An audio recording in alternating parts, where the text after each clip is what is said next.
Olá, sejam bem-vindos a mais um vídeo do canal Pouco Otaku. Eu sou o Arisson, se você é novo por aqui, não esqueça de se inscrever e também ativar o sininho para receber todas as notificações do canal. O link nas nossas redes sociais vão estar aqui na descrição, então segue a gente lá, deixa o like no começo do vídeo para estar nos ajudando.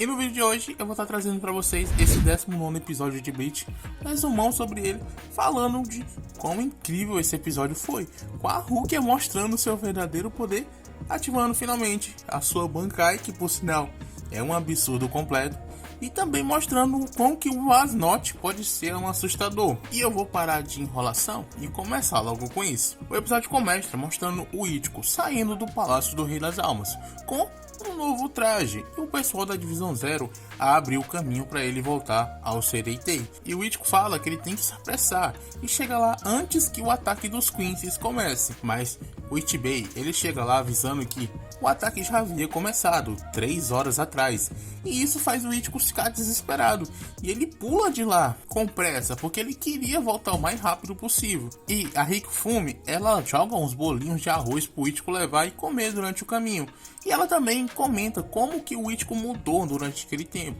e todos ali concordam com ela. E o Ichibei fala que agora sim ele se tornou um verdadeiro ceifeiro, e conseguiu ultrapassar o estado de um ceifeiro comum, ou seja, agora o Ichigo tá no topo de todos eles ali. Já na guerra, o Mayura ele está pensando em uma forma de eles reverter essa batalha, e o Urahara ele acaba recebendo uma ligação com o Ichigo avisando que ele iria demorar um pouco para chegar ali, mas é para eles aguentarem até ele conseguir chegar. E essa cena ela pode ter sido pequena, mas eu achei ela muito interessante pelo fato de toda essa confiança que o Ichigo conseguiu entregar para os outros com apenas uma ligação. Fez só isso e já conseguiu levantar a moral, pelo menos ali do Urahara. Depois disso, vemos a continuação da conversa do Uryu com o Jugra, e os dois vão junto até um determinado lugar.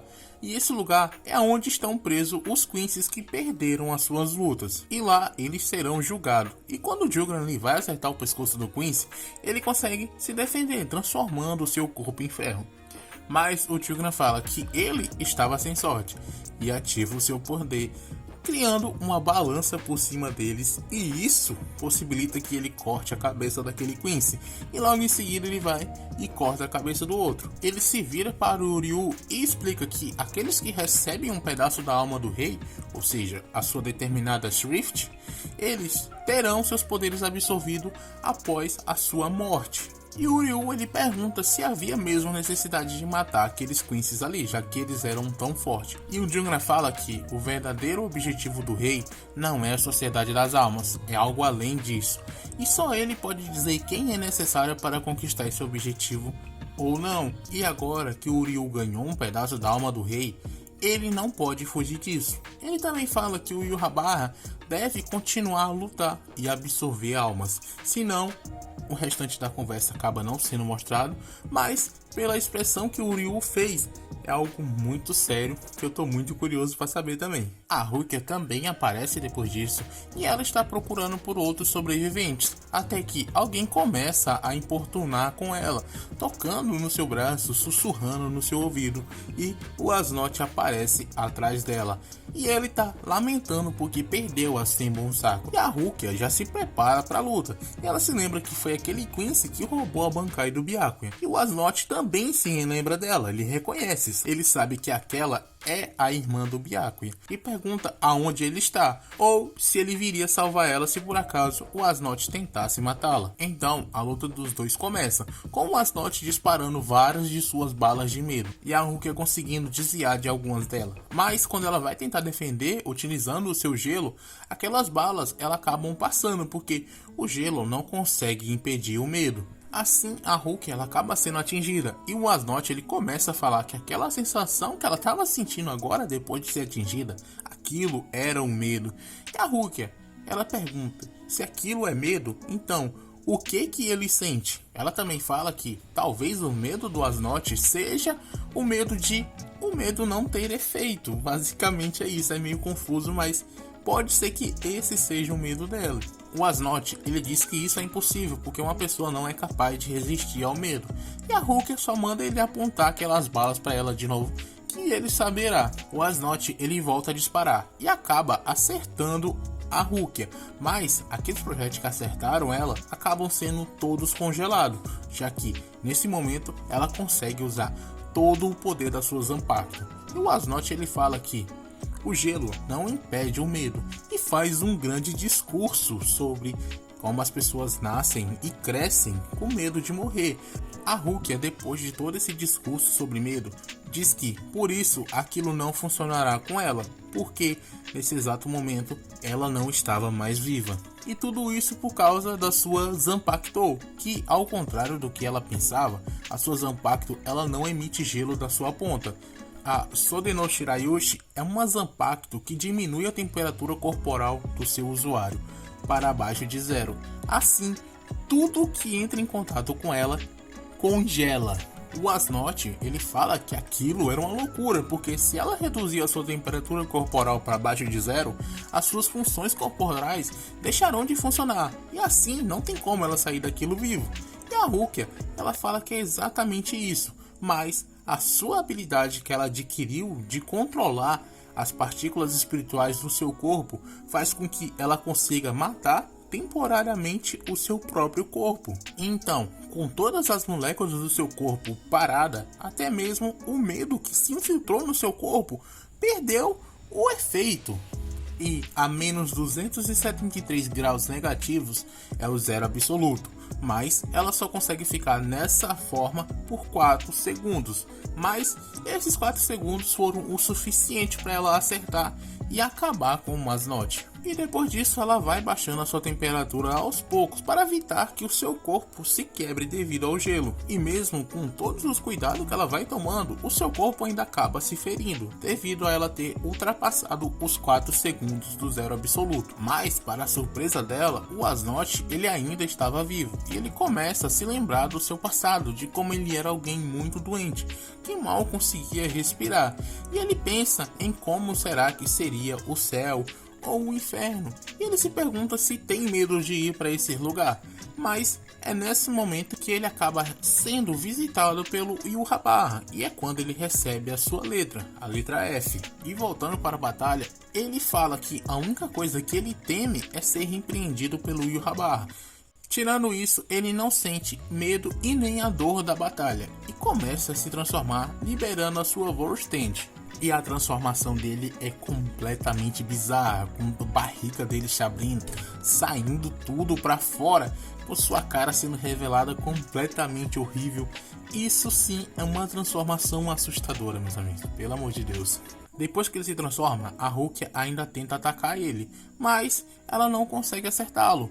E ela vai tentando isso várias e várias vezes, e o Asnot ele vai simplesmente desviando de tudo. E ele diz que aquilo era em vão, porque nesse exato momento a Rukia estava com medo dele, porque as células dela podem ficar inativas abaixo de zero, mas os seus nervos não, eles ainda estão ativos. E o Tartaforas, que é o seu Vorstand, ele instiga o medo através dos seus nervos ópticos. E o Asnot ele aproveita que a Rukia se deu conta que estava com medo dele, e ele coloca mais medo ainda, apavorando ela completamente, prendendo ela em um desespero total. Mas de fora alguém corta aquele poder, e quando a Rukia se vira para ver quem era o Byakuya, que estava ali para salvar ela, do mesmo jeito que o Asnot pensou que aconteceria. E realmente aconteceu. O Asnot ele fala que estava esperando pelo Byakuya e começa a se lembrar de como o derrotou no passado, enquanto preparava o seu ataque. A Rukia ela ainda tenta avisar o Byakuya para não olhar para o Asnot, mas ele grita que já era tarde demais e começa o seu ataque. Mas sem nem se mexer, nem mesmo um pouquinho, o Byakuya, usando a sua Zanpakuto, corta todos aqueles ataques. E o Asnot ele fala que o Byakuya já deveria ter cercado toda aquela área com a sua Bankai. Mas o Byakuya ele só pergunta: que Bankai? E ele continua explicando que, como o Asnot já possuiu a sua Bankai, ele deveria saber que aquela era apenas a sua Shikai, apenas a sua Zanpakuto normal, nada mais do que isso. E o Asnot ele fica sem acreditar naquilo, ele se recusa a acreditar que toda aquela quantidade de ali era apenas uma Shikai e não a Bankai. Mas o Byakuya ele fala que depois dele ter sua Bankai roubada por ele, ele conseguiu redescobrir a essência da sua Zanpakuto. E ele ainda tem a cara de pau de agradecer o Asnot por isso. Ele então vai lá dar uma moralzinha pro Asnot por ter ajudado ele a ficar muito mais forte, porque foi o que aconteceu. Isso irrita muito o Asnot, ao ponto dele colocar tudo pra fora. Não apenas a sua barriga pra fora, mas também todo o seu ódio. Ele coloca ali tudo pra fora num bolo... Deixa pra lá. Nisso, o Byakuya se aproxima da Rukia e diz que sentiu a pressão espiritual dela enquanto ele descia até ali. E fala que ela ficou muito forte. E ela fica toda emotiva por finalmente ter sido reconhecida pelo seu irmão. E o Byakuya fala que o medo, ele não aparece do nada, e sim se alimenta das fraquezas que tem dentro das pessoas. E pergunta se a Rukia ainda estava com medo. A Rukia, com toda a confiança que ela conseguiu adquirir depois disso, ela diz que não. Muito braba nessa hora. O Asnot, ele volta para enfrentar o Byakuya, mas ele diz que não será ele que irá lutar. E a Rukia, ela entra na frente para assumir essa batalha.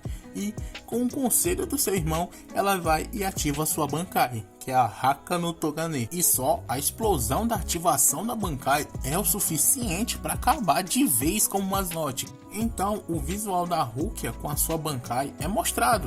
E ele é muito lindo, com ela toda vestida de branco. Branco mesmo, não tenho o que falar não, é branco ali, branco. Mas toda essa boniteza é cobrado, porque ela tem dificuldade de controlar o seu poder.